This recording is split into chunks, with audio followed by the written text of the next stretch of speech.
Merci Julien de m'avoir invité. Merci aussi Christine Gogoulène de m'avoir invité ici.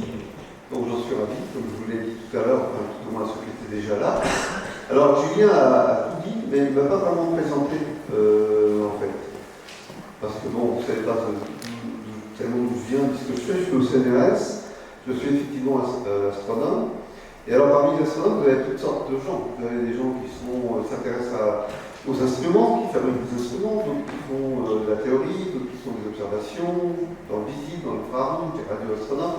Moi j'ai beaucoup observé, je suis astronome observateur, et j'ai utilisé des télescopes un petit peu partout dans le monde entier, dans des lieux les plus distants, les plus loin possibles de tout lieu habité, de toute pollution lumineuse. C'est ce qui fait que j'ai pu aller observer au Chili, à Hawaï, en Arizona, dans les îles Canaries. Enfin, dans les îles Canaries, c'est pas tellement un moment où on peut observer en ce moment, à cause de la pollution due à l'activité volcanique. Mais c'était sur la même île. Il y a un observatoire, l'observatoire de la Palma, il y a le volcan qui a repris son activité assez séculaire. Voilà. Donc voilà, donc je suis observateur, et puis effectivement, à un moment donné de mon travail professionnel, qui a commencé dans les années 70, ça fait longtemps, pas du tout dans les conditions d'aujourd'hui, eh bien je me suis intéressé, je me suis rendu compte que produire des connaissances c'est bien, mais qu'il fallait aussi savoir les partager. Et donc j'ai passé une année au ministère de la Recherche et de la Technologie à une époque où c'est un peu d'histoire, mais à une époque où le ministre de la Culture, non pas de la Culture, de la Recherche était Hubert Curion. Et c'était un ministre formidable. Et avec lui, on a mis en place plein d'opérations. Moi, j'avais eu l'idée de créer un événement national autour de l'astronomie. Et c'est comme ça qu'est née la Nuit des Étoiles, voilà, en 1991 exactement. Et depuis, je continue à la fois mon travail de chercheur, donc je travaille sur les galaxies, sur la cosmologie, c'est le travail que je fais, j'ai des étudiants, ça consiste à avoir des résultats, faire des observations, exploiter les résultats, les analyser, écrire des articles, tout le travail d'un chercheur. Mais en marge, je le fais en marge de manière complémentaire et aussi nécessaire pour moi que pour vous, j'espère. Eh bien, je pense que c'est important de dialoguer, de faire savoir pourquoi on est là, pourquoi on le fait, et voilà. Et donc ici, vous avez c'est formidable d'avoir cet endroit, ce lieu de rencontre. Et donc, comme j'étais invité, et je savais que vous alliez commencer par une exposition sur le Soleil, donc j'ai proposé de parler du Soleil avec ce titre. Le Soleil brille-t-il? Voilà. Ce titre un peu surprenant, parce que vous allez tous dire, oh oui, enfin, je pense, c'est pas aujourd'hui. Le Soleil brille-t-il est une vraie question. Et je vais y répondre assez rapidement, j'espère. Je vais d'abord commencer par vous montrer cette image, qui est pour moi une belle image, qui dit tellement de choses. D'abord sur ce qu'est-ce que la beauté. Elle est noir et blanc.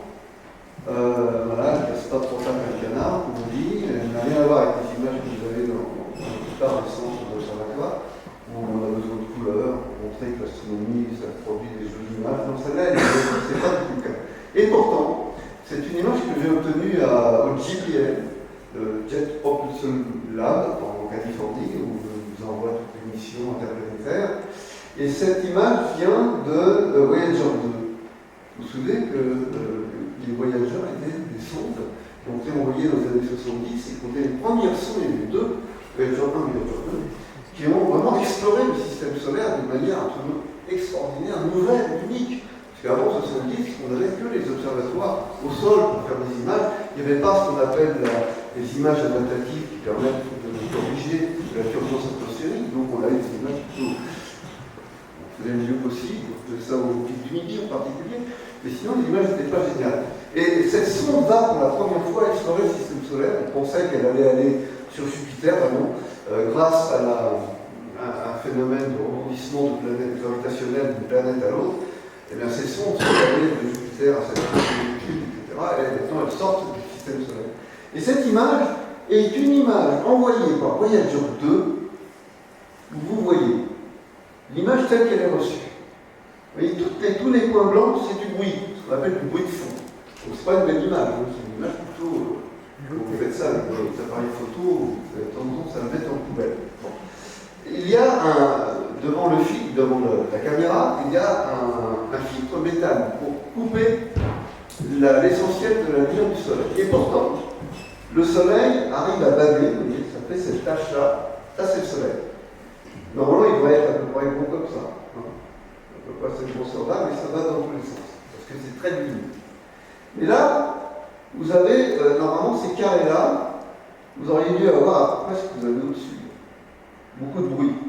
Eh bien, grâce à la cosmétique, c'est-à-dire la technique qui permet de nettoyer les images avec des algorithmes cosmétiques, on a nettoyé tout ça. Et qu'est-ce qu'on trouve? On trouve deux points. Celui-là et celui-là. Eh bien, cette image-là, ce point-là, c'est Vénus. Et ce point-là, c'est la Terre. Moi, je trouve ça très beau, c'est la première fois qu'on obtenait vraiment une image de la Terre vue d'ailleurs. Donc, c'est une image historique qu'on ne montre jamais parce que depuis, ils ont fait des images en couleur, mais celle-là, je trouve qu'elle a un prix particulier. Donc, vous voyez, voilà, le soleil, ça nous dit ce que nous sommes. Par rapport au soleil, j'y reviendrai tout à l'heure. Alors, le soleil, je m'excuse, la plupart beaucoup d'entre vous connaissent peut-être cette histoire, puisqu'il y a une exposition que je vous recommande de voir. Je suis allé la voir, elle reprend beaucoup de ce que je vais vous dire. Elle est très, très concise, très précise et très, très, très bien. Donc je vous conseille d'avoir tout le temps pour la voir. Donc je vais redire des choses, mais pour situer un peu mon propos. Bon, le soleil, comme vous l'imaginez, c'est pas une étoile isolée, c'est une étoile qui fait partie, qui est dans un monde en tant que tel, qui est la Voie lactée. Le soleil est une étoile dans un des bras de la galaxie, qui est la Voie lactée. C'est à peu près à 30 000 années-lumière du centre et à 8 minutes lumière de la Terre. 8 minutes de la Terre. Pour la lumière, qui se déplace à 300 000 km par seconde, c'est-à-dire, si on fait le calcul, 8 minutes multiplié par ça, ça vous donne une distance d'environ 150 millions de kilomètres. Bon, je reviendrai sur cette idée-là tout à l'heure. Il n'est pas immobile, il tourne avec le soleil, l'ensemble tourne, donc il y a une révolution entière en 225 millions d'années à peu près. Ce qui veut dire, si on fait le calcul, puisqu'on sait que c'est à 30 millions d'années, on s'aperçoit qu'elle tourne à 230 km par seconde. La galaxie elle-même, 200 milliards d'étoiles. Pourquoi je vous dis ça? Ce sont des chiffres, on s'en donne des chiffres exactement, mais c'est simplement pour dire que, après tout, une étoile sur 200 milliards, ça nous ramène une certaine modestie nécessaire. Nous sommes sur cette étoile, une parmi 200 milliards, et dans une galaxie qui elle-même est une parmi des 100 milliards d'autres galaxies qu'on peut observer dans notre univers observable. Si vous voulez, on reviendra sur la notion d'univers observable. Voilà. Mais comme c'est lui qui apporte la chaleur et la vie, c'est évident qu'il a été vénéré, il a été l'objet de plein de mythes, diverses mythologies depuis que l'homme existe. Voilà. Alors, si maintenant on compare le Soleil avec la Terre, vous avez montré tout à l'heure l'image, déjà parlante, en chiffres, c'est à peu près 300 000 fois plus massif que la Terre, mais surtout ce qui est important, c'est de savoir que pratiquement ce qu'on appelle le système solaire, c'est le Soleil. À lui tout seul, plus de 99% de toute la masse du système solaire, c'est le Soleil. Mais nous sommes vraiment des débris, sans des choses qu'on est laissé pour compte. C'est-à-dire que lorsque le Soleil s'est formé, il est resté quelque chose dans un disque résiduel, et dans ce disque résiduel, qui s'est fragmenté, il y a eu des petites incandescences quelque part. Les planètes se sont formées à partir de ce qui restait, c'est-à-dire pas grand-chose. Et si on regarde la composition, eh bien, c'est pas très loin de la composition de l'univers en tant que tel, c'est-à-dire 78% d'hydrogène, l'atome le plus simple qu'on peut imaginer, et puis l'hélium, 20%, et puis 2% d'autres éléments, c'est-à-dire que vous et moi, nous sommes formés de ces 2%, il y a beaucoup d'eau, nous ne sommes pas à 70% d'eau, donc comme permet l'hydrogène aussi, mais l'oxygène, le carbone, le silicium, tout ça, ça fait partie des 2%. Et ces 2% eux-mêmes, proviennent des étoiles. Le mot Berrive, on attribue une Berrive qui n'est pas de lui, qui est de dire que nous sommes des enfants des étoiles parce que ces éléments lourds ont été fabriqués, formés, forgés à l'intérieur même des étoiles, dont le Soleil. Voilà. Et en ce qui concerne la quantité d'énergie, eh bien c'est à peu près par seconde. Mais je vais revenir sur cette idée d'énergie, parce que si on regarde le Soleil, il nous envoie la lumière. Ça correspond, vous, d'abord, vous envoyez une énergie, vous rayonnez l'équivalent d'à peu près 70 watts, c'est-à-dire à peu près 1 watt par seconde, par kilogramme. Les gens ici qui pèsent moins de 70 kg, donc un peu plus, donc c'est une moyenne. En gros, vous et moi, nous rayonnons 1 watt par kilo. Eh bien, le Soleil, c'est 10 000 fois moins. 10 000 fois moins. En réalité, beaucoup plus, c'est 1 milliard de fois plus que nous. Mais rapporté par kilo, c'est 10 000 fois. Donc à la question, le Soleil brille-t-il, je dis non, il ne brille pas. Il ne brille pas. Finalement, c'est noir le Soleil. Ce n'est brillant qu'à la surface. Parce que l'essentiel de l'énergie que le Soleil produit, bien est produite au centre. Voilà. Si on regarde la structure du Soleil, tout se passe ici, au noyau. C'est là que l'énergie est produite, mais c'est une région relativement petite, je ne connais pas l'échelle. C'est là que vous avez des réactions c'est tellement dense, vous avez des réactions de fusion nucléaire, où justement les atomes d'hydrogène se rencontrent et finissent par, c'est tellement chaud, les réactions sont tellement violentes, que ça finit par coller, et par fabriquer des noyaux plus denses, plus lourds, en particulier l'hélium, mais 4 protons. L'hydrogène, vous avez 4 protons qui se collent pour former l'hélium. L'hélium n'est pas 4 fois plus lourd pour autant. Il est presque 4 fois plus lourd. Il y a un petit défaut. Et ce petit défaut, c'est ce qui part sous forme d'énergie. Donc c'est ça, c'est une réaction nucléaire. Quand vous faites fusionner des atomes, ils fusionnent, mais au détriment d'une petite quantité de masse qui sont là sous forme d'énergie. C'est d'ailleurs le sens même de l'équation d'Einstein, E égale mc2. C'est-à-dire que l'énergie peut provenir de la masse. Vous avez d'un côté de l'énergie et de l'autre côté m, la masse, multipliée par la vitesse de lumière au carré. Ça montre bien qu'il y a une équivalence entre de l'énergie et la masse. Ben, c'est ce qui se passe dans une réaction nucléaire, précisément. Voilà.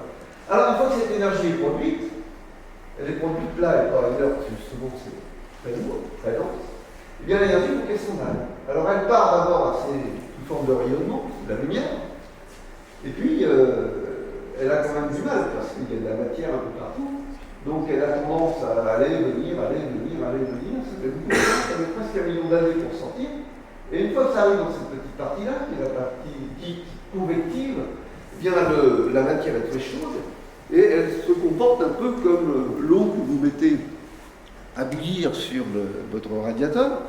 Vous avez le rayonnement qui arrive par en dessous. Vous mettez du gaz, vous faites chauffer. Donc le rayonnement est en dessous. Et puis ça communique de l'énergie à l'eau. L'eau qui se met effectivement, c'est de la matière qui se met à bouillonner et qui produit cette espèce de bulle que vous voyez. C'est exactement ce qui se passe. Vous avez l'énergie qui est produite là. Vous avez le gaz qui chauffe, qui monte, et puis qui chauffe la partie supérieure du Soleil et qui crée cette espèce de grosse boule. Et donc, à la sortie, eh bien, il y a quand même l'extérieur. Alors, effectivement, dans cette partie-là, eh bien là, ça y est, il n'y a plus rien. Donc, l'énergie est quand même suffisamment élevée pour que les atomes qui sont là, la matière qui est là, soient portés à une température telle qu'elle est plus que rouge. Elle a cette couleur un peu blanche, et donc ça rayonne. Mais la partie qui rayonne vraiment, en permanence, elle n'est pas épaisse. Et c'est ça qui rayonne, qui brille. Mais tout le reste ne brille pas. L'énergie est ici, là c'est la matière qui simplement se contente de transporter l'énergie. Voilà pourquoi l'essentiel du Soleil est noir, je dirais, entre guillemets. Et c'est pour ça que finalement le Soleil par kilo brille beaucoup moins que nous. rayonne beaucoup. Voilà. D'accord? Voilà la réponse. Bon, maintenant c'est fini. J'ai répondu à la question. On peut s'en aller. Non. La réponse, c'est cela. Voilà. Évidemment, le soleil, c'est quand même quelque chose de passionnant et qui suscite beaucoup de questions, nouvelles encore, qui sont, la plupart ne sont pas encore résolues. Le soleil vibre, on commence à comprendre pourquoi. Il y a aussi les neutrinos, c'est-à-dire qu'une grande partie de l'énergie produite à l'intérieur par les réactions nucléaires est libérée, c'est une façon de refroidir le soleil, par des particules qu'on appelle les neutrinos. Le soleil a une couronne, que vous voyez ici. Pour voir la couronne, il faut masquer évidemment le soleil, parce que c'est tellement brillant qu'on n'arriverait pas à voir la couronne. Soit vous le masquez naturellement lors des éclipses, soit vous le masquez artificiellement dans les télescopes grâce à on voit très bien que la couronne, qui émet beaucoup de lumière, beaucoup moins que le soleil lui-même bien sûr, s'étend de part et d'autre. Or ça, c'est aussi un mystère, un grand problème de l'astronomie. Pourquoi? Parce que la température de cette couronne, c'est plusieurs millions de degrés. Or, vous voyez que le soleil est très chaud à l'intérieur, il se refroidit vers l'extérieur, comment ça se fait que tout d'un coup, il se met encore à chauffer davantage. Donc il y a un problème d'inversion de température qu'il faut comprendre. Donc ça veut dire qu'il y a un mécanisme supplémentaire qui s'ajoute par la suite pour réaccélérer et reproduire de l'énergie. Donc tout ça, la réponse est aussi à l'origine, je ne sais pas, la couronne et le vent solaire, ce sont des problèmes qui sont liés, qui posent des questions. Comment ça se fait que le vent solaire, il y a des particules qui sont émisées, qui sont en plus accélérées, et quels sont évidemment, c'est une grande question, ce n'est pas forcément des grands problèmes non résolus, les effets de l'activité solaire sur la Terre. Alors, c'est pour ça qu'il y a beaucoup de sondes et de missions qui ont été dédiées à l'observation du Soleil depuis déjà pas mal d'années.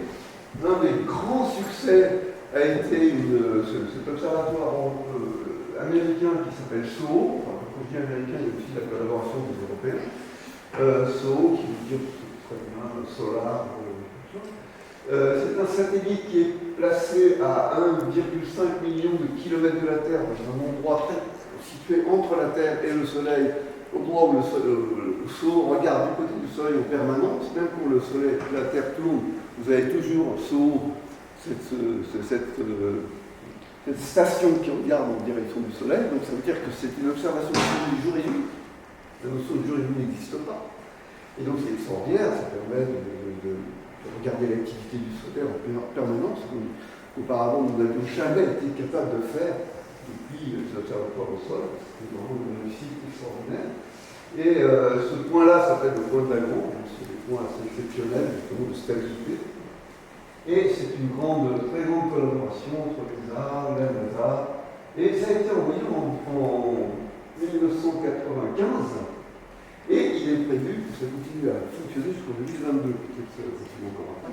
Vous voyez, c'est une durée de vie assez extraordinaire. C'est aussi la beauté, le charme du spatial parfois.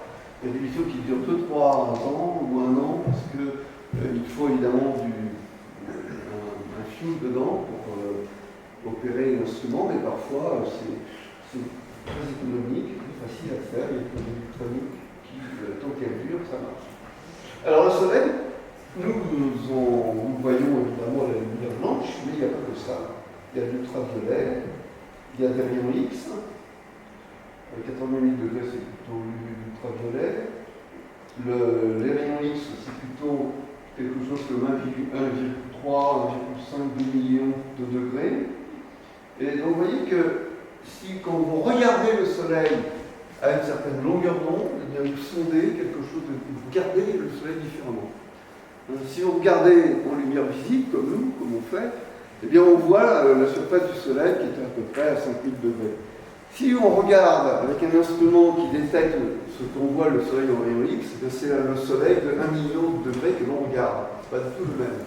Imaginez que vous regardez dehors votre paysage avec des lumières jaunes, avec des lunettes jaunes, vous n'aurez pas le même spectacle que si vous mettez des lunettes rouges ou des lunettes vertes, vous avez des lunettes bleues. Donc parce que l'univers de vos lunettes filtre des propriétés différentes du paysage. Voilà. Alors, SO a été envoyé, mais un autre satellite qui est intéressant, tout ce que je vais vous montrer après, qui provient de là, a été envoyé en 1998 par un autre satellite qui s'appelle TRES, ça veut dire Transition Region Coronal Explorer. Lui, son but, c'était de regarder les régions de transition juste au-dessus de la surface du Soleil, et la partie coronale, justement, qui pose des questions que je vous ai posées, pourquoi toute la partie éruptive et tout ça. Et avec une très très grande résolution, très très fine, vous voyez, des détails très fins qu'on peut observer. Alors pendant très longtemps, ils ont observé ensemble, mais Press s'est arrêté il y a à peu près 11 ans maintenant. Voilà, c'est quand même pas mal. Voilà, alors, bon, sur le Soleil, une chose que vous reverrez, donc je vais passer très vite.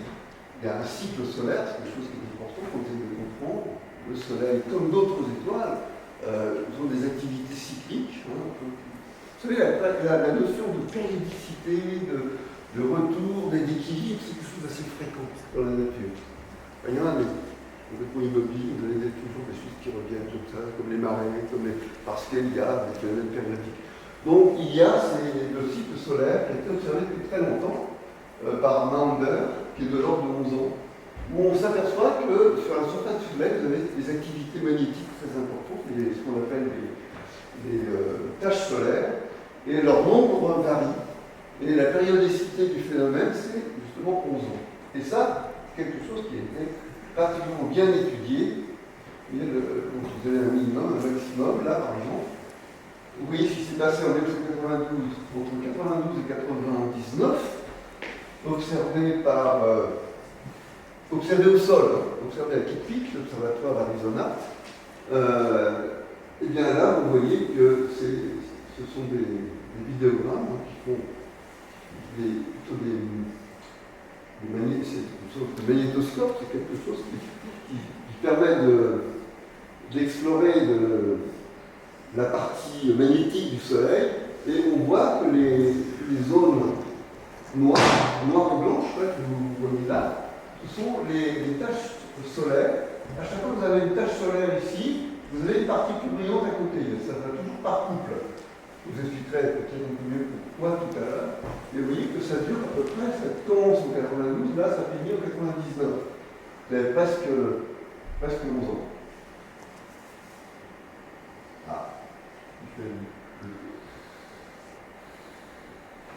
Ah, non.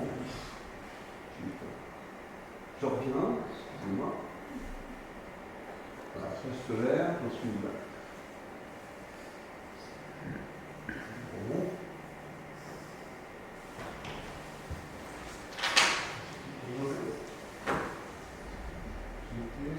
J'étais là.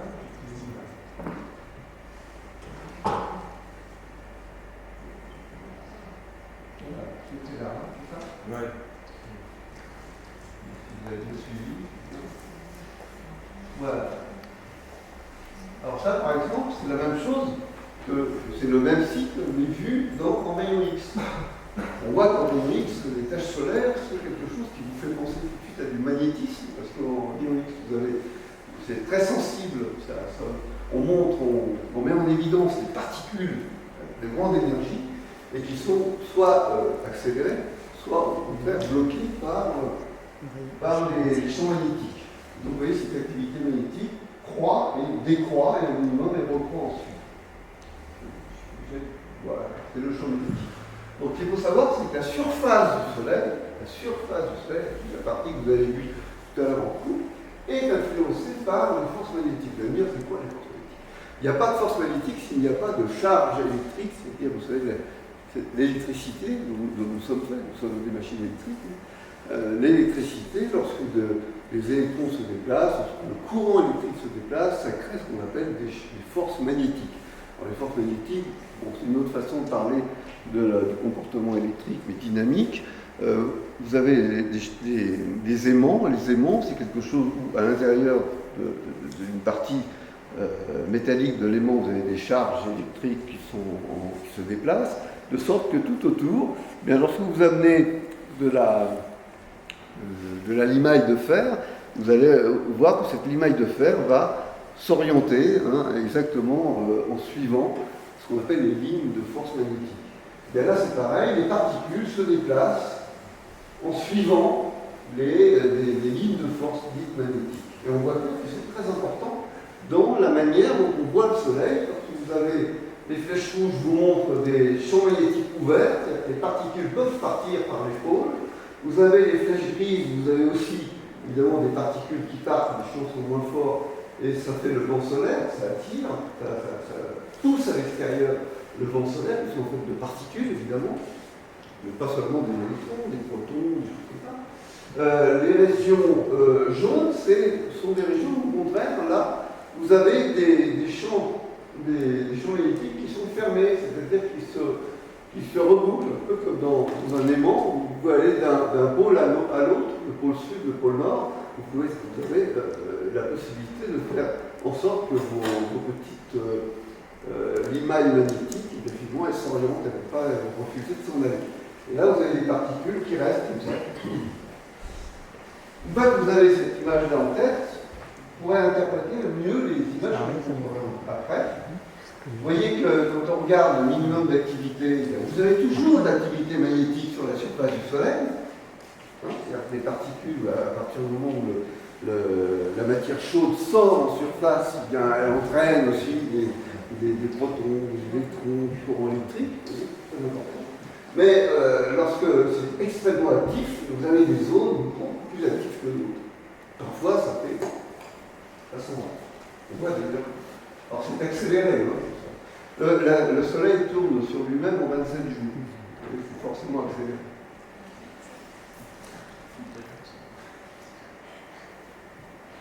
On accélère encore. On les voit, les taches solaires. Là, voilà ce que vous voyez avec d'autres yeux, les vôtres. Ça, c'est ce qu'on peut voir à l'œil nu. La surface du Soleil, il y a cette couleur-là. Et vous avez ça. Il m'est arrivé un jour, en 1988, j'étais au Canada. Il n'y avait pas de vérification, j'étais en vacances avec les enfants. Et il y avait une tempête saharienne. Vous connaissez l'histoire? Non, mais je connais les Canaries. Comment? Je connais les Canaries. Ah, d'accord, parce que vous n'avez pas vu à l'époque. Donc j'étais avec mes enfants et tout à coup je vois le soleil, comme ça. On voyait bien parce que l'atmosphère était grise, il y a eu cette espèce de tempête sur le Sahara. Et le ciel était gris. C'était plein de petites particules dans l'air. On ne voyait pas du tout le soleil comme d'habitude. Donc du coup, on pouvait regarder le soleil, parce qu'en face, tranquillement. Comme s'il y avait des nuages. Ce pas des nuages. Je vois, le contraste était élevé et je vois quelque chose de noir. C'est quoi ce truc? Et c'est noir. Je regarde toujours le même endroit. Et donc j'avais compris que je voyais une tache solaire. Et cette année-là, elle était très grosse. Ça arrive de temps en temps que ça arrive à être résolu à l'œil, donc on peut la voir. Donc j'ai compris qu'en fait les taches solaires étaient connues depuis l'Antiquité. C'est pour ça que Mander a trouvé aussi, il a pu faire ces observations. Peut-être qu'il avait, c'était en 1600, donc il devait avoir des lunettes, il avait mis des filtres qu'il fallait. Enfin, les taches solaires, c'était une notion, quelque chose de senti, quoi, et là, il n'y en a pas beaucoup, et là, ils sont plus grands que d'autres. Voilà. Taches solaires en surface. Alors, si on regarde un peu plus près, vous voyez les zones sombres. Qu'est-ce qui se passe en fait? Il se passe que la matière veut sortir, mais si vous avez cette espèce de magnétisme, et parfois ça bloque. Donc la région reste plus froide. Par contre, à côté, c'est chaud, parce que ça passe de l'un à l'autre. Donc vous avez ce qu'on appelle un dipôle. Vous avez une partie magnétique froide, partie magnétique chaude. Ça, c'est ici où on a grandi, c'est les régions chaudes, froides qui sont là. Et c'est la matière qui monte et qui descend, qui n'arrive pas à sortir complètement. Ça donne ça. Voilà ce qui se passe. Vous connaissez cette image. Donc ça, évidemment, c'est accéléré. Et tout ça, ce que vous voyez là, c'est la granulation. C'est-à-dire que c'est la surface du Soleil qui n'arrête pas de monter vers le haut et de redescendre. C'est un peu ce que vous observez quand vous regardez la surface de ce qui bout, de l'eau qui bout dans la marmite. Vous voyez que la partie qui monte est plus chaude, et puis tout d'un coup, il faut bien qu'elle s'arrête, elle redescend parce qu'elle a refroidi, donc elle est plus ça n'arrête pas. Et là, c'est pareil. Voilà. Alors, l'intérieur de ce... Ah non.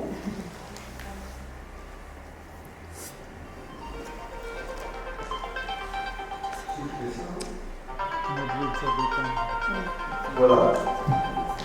Alors la sismologie solaire, c'est une invention récente, c'est une découverte récente. On s'est aperçu effectivement, il y a maintenant une nouvelle discipline dans l'étude des étoiles qui s'appelle la séismologie, l'astéroséismologie, qui est l'étude de la séismologie dans les étoiles.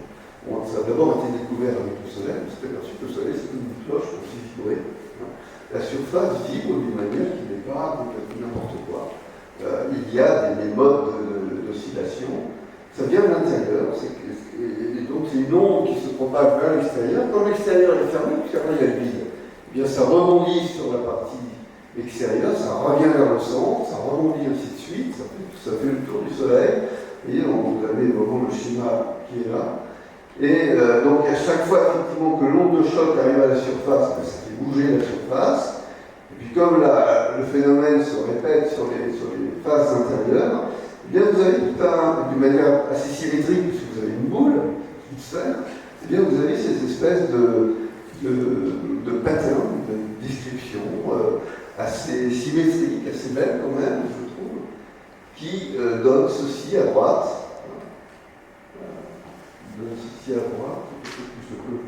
Une sorte d'agitation permanente, plus ou moins grande. Vous avez parfois c'est des vibrations sur quelques minutes, parfois c'est quelques secondes, et l'ensemble se met à vivre. Et ça, c'est formidable, parce que ça a la même propriété que les ondes sonores. Parce qu'une onde sonore, dont je vous parle, là, pourquoi vous m'entendez? Parce que j'envoie une secousse dans l'atmosphère, qui effectivement se traduit par une onde, plus ou moins importante selon les vibrations, et que vous pouvez percevoir, mais c'est transmis par la matière. Et donc cette propriété, cette façon dont je vous ai parlé, la fréquence du son que j'ai, bien dépend de la propriété des cordes vocales, chacun a des cordes vocales différentes. Donc, les ondes sonores que l'on voit sur la surface du Soleil vous renseignent sur le Soleil lui-même. C'est un moyen de comprendre l'intérieur du Soleil sans y aller. C'est quand même pratique, compte tenu des conditions difficiles. C'est pas quand on a envie d'aller là-bas. Et donc ça a été une science extraordinaire qu'on a développée largement. Voilà. Bon, ça c'est un petit détail qui vous permet d'expliquer que vous êtes à droite, que vous observez des bonds-ci de ce qui se passe de l'autre côté, avec un intervalle de temps qu'il faut pour que l'onde traverse le Soleil, revienne, donc il y a une différence de l'ordre de quelques secondes, voire même quelques 12 secondes à peu près. Et donc à partir de là, tout ça renseigne. C'est pareil pour une cloche. Hein. Vous entendez une cloche, vous savez si c'est une petite ou une grosse. Parce que les sons sont pas les mêmes. D'ailleurs, je me souviens d'une œuvre d'art que j'avais vue à Berlin, où c'est dans un musée d'art contemporain, on voyait une cloche qui battait. Comme ça. Il y avait la corde, il y avait la traverse en bois, et qui oscillait. Sauf qu'il n'y avait pas la cloche. C'est extraordinaire parce qu'elle n'était pas là, mais on l'entendait. Voilà. Donc, on entendait, on pouvait même entendre à peu près, parce qu'on pouvait deviner quelle taille elle aurait pu avoir, on pouvait même imaginer le son qu'elle aurait pu avoir. Donc, vous voyez, c'est extrêmement important. C'est une astronomie invisible, et ça nous renseigne beaucoup sur l'intérieur du Soleil. Alors, ça c'est une chose, il y a aussi la couronne solaire, dont je vous ai décrit tout à l'heure. Donc, évidemment, invisible à l'œil nu, parce qu'on est ébloui, on ne voit que le Soleil, mais si vous voulez la voir, vous êtes obligé de cacher la surface, qui fait 5000 degrés. Et par contre, toute cette partie-là, qui sort de la surface, c'est pas 5000 degrés. Ça peut atteindre 2 millions de degrés. Et pour s'en rendre compte, donc, comme je le dis, pourquoi on passe de 5000 degrés à quelques millions de degrés?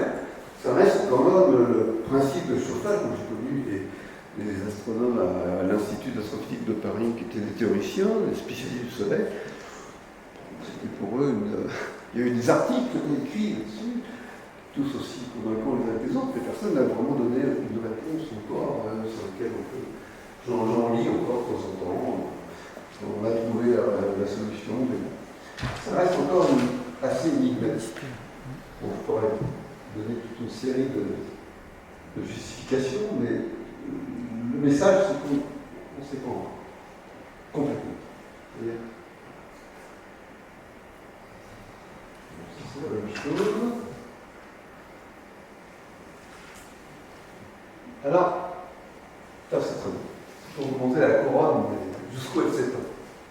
Voir jusqu'au L7, c'est là que ce haut est formidable, parce que vous pouvez mettre juste avant, enfin, juste sur le foyer, là où se forme l'image, vous mettez un cache pour ne pas brûler les récepteurs. Hein. Si vous aviez votre œil à cet endroit-là, il serait brûlé. Donc on met un cache. Le soleil est représenté par le cercle blanc. Donc là, vous avez un cache qui n'est pas très grand. Là, vous avez un cache qui est beaucoup plus grand, puisque le soleil est toujours à la même taille, vous voyez. Et on voit donc que là, la couronne, d'une manière assez proche du soleil, là, vous voyez au contraire la couronne beaucoup plus loin. Et donc vous avez plusieurs images. Vous voyez le temps ici. Ça s'est pas fait en une minute. Hein. Vous voyez, puisque là, on est au mois de juin. Et vous avez, là, on est 26 jours, 27, voilà, 30, voilà. Donc vous passez, c'est un mois entier. En un mois, tout ce qui se passe, vous voyez. Donc ça évolue sans arrêt. Ça varie beaucoup. Vous voyez, ici, pareil. Hein. Vous êtes en 96, au mois de juin, vous voyez, 8, 9, 10, là c'est les heures. Et vous voyez, vous avez des choses qui sortent comme ça. Ça, cette partie-là, mais encore plus loin. Voilà, donc là, la couronne solaire, non seulement c'est quand même prodigieusement lumineux, mais ça varie dans le temps. Et non seulement ça varie dans le temps, ça vous montre que le soleil n'est pas symétrique, l'activité n'est pas symétrique tout le temps. Hein, vous avez, ici, il n'y a rien qui sort de ce côté-là. Là, par contre, vous avez une activité, quelques années plus tard, qui est beaucoup plus symétrique. Et ça correspond à l'idée que vous avez eue tout à l'heure, quand je vous ai montré des images montrant l'activité du soleil. Vous avez bien vu de temps en temps, il était pratiquement uniforme, le soleil. Il y a des moments où, au contraire, il y a des tâches, il y a de l'activité. Et elle n'est pas répartie uniformément. Voilà. Je reviendrai aussi sur cette image-là, parce que qu'est-ce qui se passe là, ici?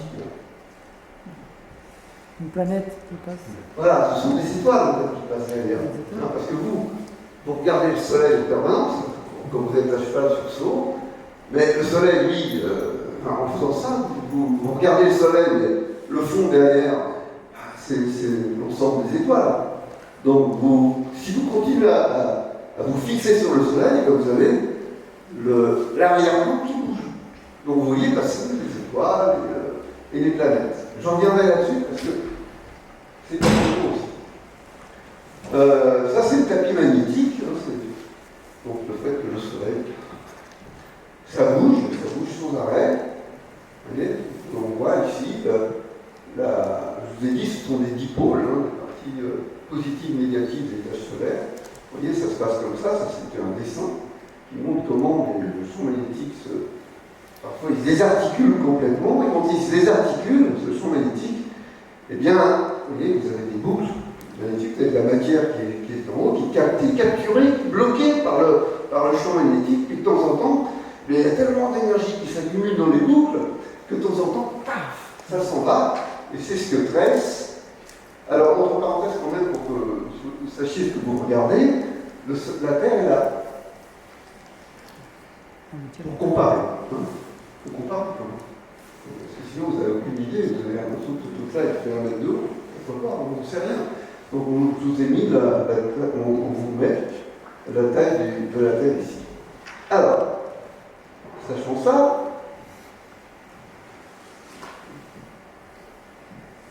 voilà, vous voyez, les éruptions telles qu'on les voit, il me semblait que celle d'avant, il y avait aussi une possibilité de voir ça. Non.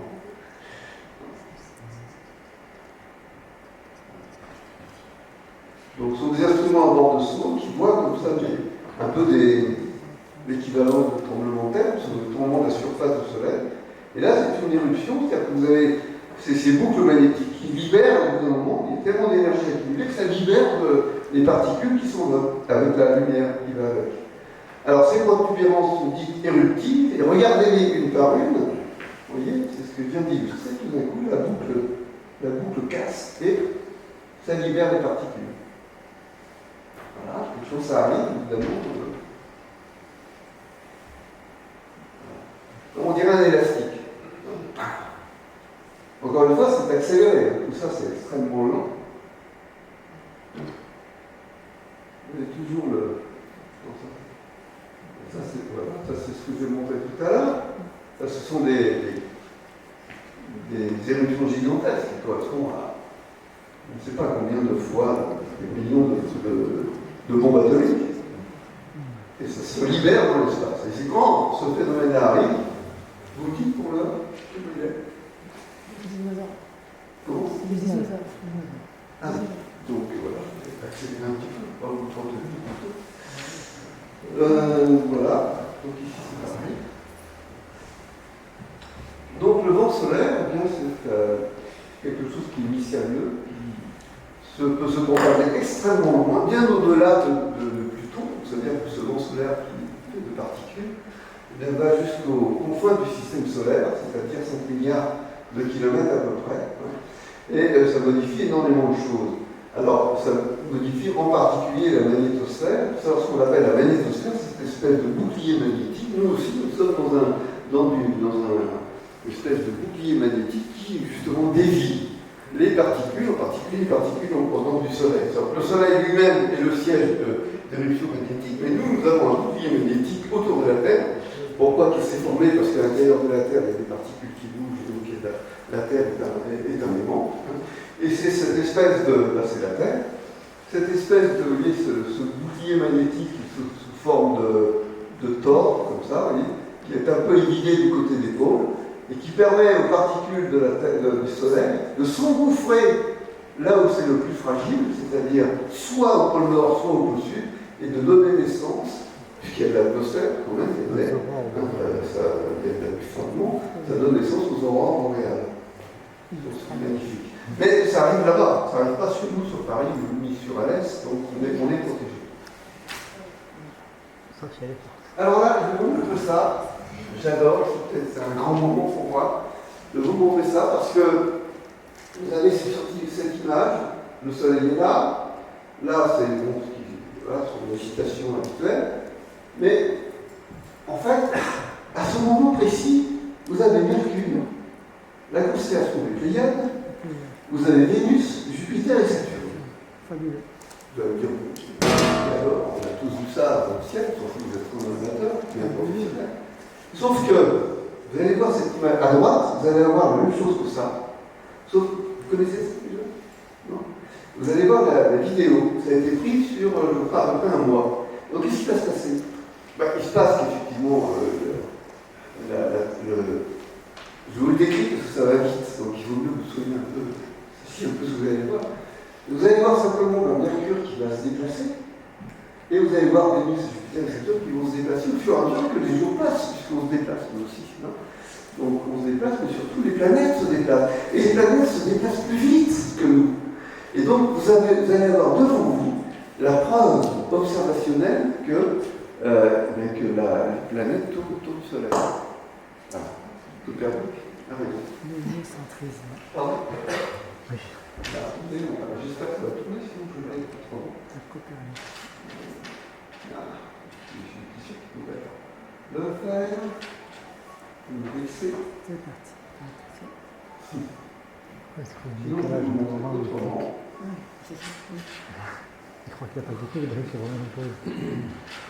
Aïe. Bon, alors je vais vous voir tout à l'heure. Là, ce que fait aussi le Soleil, c'est d'arracher des comètes. Alors vous voyez, là, ce sont des comètes qui tombent. Et on les voit passer. Certaines passent, mais certaines tombent directement sur le Soleil. Et paf, paf, vous aurez les deux. Alors ça tourne en boucle, la Terre, toujours les mêmes. Vous voyez, c'est sûr, il faut pas mal de jours pour que ça arrive, ça va pas si vite que ça. Et en même temps, vous avez des phénomènes d'éruption, des coronas éjecta, massifs coronaux. Voilà. Alors après, bon, je vais peut-être passer un peu vite quand même là-dessus. Sur la magnétospose, c'est donc notre limite qui nous permet de nous protéger du soleil, mais parfois ça c'est effectivement, on est protégé du vent solaire, mais parfois ça passe quand même. C'est pour ça que de temps en temps, vous avez des catastrophes. En 99, par exemple, il y a eu ce qu'on appelle le blackout de New York. New York était dans l'obscurité pendant toute une soirée, parce que justement le bouclier ne nous avait pas protégé d'une éruption solaire, et il y a eu beaucoup d'enfants après. Alors, comment continue pour rester chez eux. Le 14 juillet, pareil, le 14 juillet, il y a eu une énorme 2000, une énorme explosion solaire, qui a eu beaucoup d'impact après. Ça perturbe beaucoup de choses. Hein. Vous voyez, ça, si on schématise ce qui se passe, la Terre est là, la magnétosphère est là, les ondes arrivent, et il faut qu'il y ait une protection assez complexe qui renvoie en fait les particules derrière. Et parfois, comme je vous ai dit, il y en a qui passent. Donc, on peut passer sur ces choses-là. Voilà encore un exemple d'éjection coronale, comment le Soleil se comporte. Ça peut être extrêmement violent. Et d'ailleurs, ce que vous avez là, tout ce que vous avez ici, sur la surface, c'est ce que le détecteur reçoit. Donc, toutes les particules qui viennent violemment depuis le Soleil et qui brouillent complètement l'image. Donc c'est quand même... et là, on est à 1 500 000 km de la Terre. Voilà. Ça, ce sont la conséquence des aurores boréales observées. Ça a été observé en 2020. Voilà. Ça peut être très beau. Alors, elles sont soit rouges, soit vertes. Quand elles sont rouges, parce qu'il y a beaucoup d'oxyde d'azote, quand elles sont rouges, c'est plutôt les verts sont plutôt d'oxygène et les rouges sont plutôt d'azote. Ce sont des particules qui sont des noyaux d'azote qui sont débarrassés de tous leurs électrons et qui rentrent dans l'atmosphère et qui interagissent. Alors c'est un phénomène assez universel, puisque vous en avez aussi, pour les mêmes raisons, à la surface de Jupiter, au pôle. Jupiter a son bouclier, mais néanmoins, quand le Soleil est actif, et bien, ça crée des aurores boréales sur les pôles de Jupiter, et c'est vrai aussi pour Saturne. Et ça a été observé grâce, évidemment, aux missions spatiales, parce que depuis le sol, on ne peut pas observer des choses aussi fines que ça. D'ailleurs, on ne peut pas l'observer dans les bonnes longueurs d'onde. Voilà, je vais passer sur Cluster, sauf si vous avez des questions à poser sur Cluster. Et la météorologie solaire, c'est aussi quelque chose de passionnant, qui montre qu'il y a des cycles qui sont liés effectivement à l'activité du Soleil. Ce qui est important de savoir, c'est que ça a des effets très importants sur les satellites, eux-mêmes, qui parfois peuvent être perturbés. Ils changent d'orbite, tout ce qui permet de communiquer, effectivement, les télétransmissions peuvent être perturbées, ça affecte aussi les communications radio. Donc les effets sont extrêmement perturbants dans certains cas. Ça dégrade les panneaux solaires, parce qu'il faut parfois les changer. Vous avez peut-être entendu parler, par exemple, pour le télescope Hubble, la nécessité d'aller changer les panneaux solaires, d'en mettre des plus efficaces, mais aussi parce qu'il y a des perturbations qui sont dues à l'activité. Voilà. Donc c'est extrêmement important. Et puis les effets sur les êtres humains, évidemment aussi, ceux qui prennent l'avion, les astronautes également, et évidemment, il faut imaginer ce que seront les missions spatiales dans quelques années, quand on pourra envoyer des gens sur Mars. Il faudra blinder, comment on va blinder, c'est lourd, ça fait du poids, donc toutes ces questions doivent être anticipées. Parce qu'il y a quand même le Soleil, le Soleil nous pose aussi des questions qui se posent déjà pour les équipages quand ils voyagent en haute altitude dans les avions. Ce qui est remarquable aussi, c'est que le Soleil est particulièrement stable. On a vu cette stabilité, on a pu retracer un peu l'activité solaire depuis déjà très longtemps. Et c'est à mieux qu'à 1%, ça s'appelle la constante solaire. Il y a quand même évidemment une variation, mais à long terme, pas très grande. Et je dis ça parce qu'il y a des gens évidemment qui ont absolument, parmi les climato-sceptiques, ceux qui estimaient que l'homme n'avait rien à dire sur le réchauffement climatique, il y avait toute une partie de la communauté scientifique qui qui a imputé l'ajustement climatique au Soleil, à l'activité du Soleil. Donc c'est important. Et les récents travaux du GIEC, qui est composé aussi de scientifiques, dont des scientifiques qui travaillent sur le Soleil, concluent que non, ça a un effet, mais que ça ne suffit pas à expliquer le changement de comportement du réchauffement solaire depuis sur l'espace d'un siècle, tel que l'on observe. Il y a d'autres indicateurs que la température. Voilà, je vais terminer, je vais vous montrer le valet tout à l'heure. Je vais revenir dessus et je vais chercher.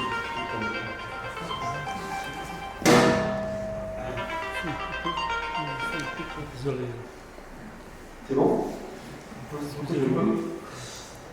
Alors, dans mon petit livre là, les mots du ciel, ce qui m'a intéressé, c'est de vous parler des mots que vous utilisez tous les jours. C'est pas du tout un livre technique, c'est pas du tout un livre c'est plutôt un livre sur la langue, qui montre comment nous, êtres humains, non mais c'est pas grave, si c'est moi, vous dites que je répondais tout à l'heure. Et donc, c'est incroyable parce que c'est normal. Je pense que ça fait déjà des millions d'années que l'homme regarde le ciel, il est debout sur deux jambes, donc il n'avait pas le choix de lever la tête et de regarder le ciel, ce que l'animal ne peut pas faire, il regarde par terre. Donc on est différent, on est condamné à regarder le ciel quelque part.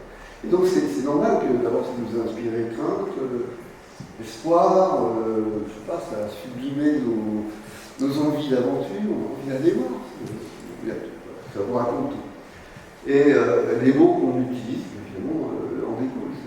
Des mots comme cosmétique, par exemple, pour le fait de la cosmétique, c'est parce que le cosmos, ça vient du mot beauté en grec, c'est la beauté. Et d'ailleurs, vous avez des fleurs, c'est des cosmos, des belles fleurs.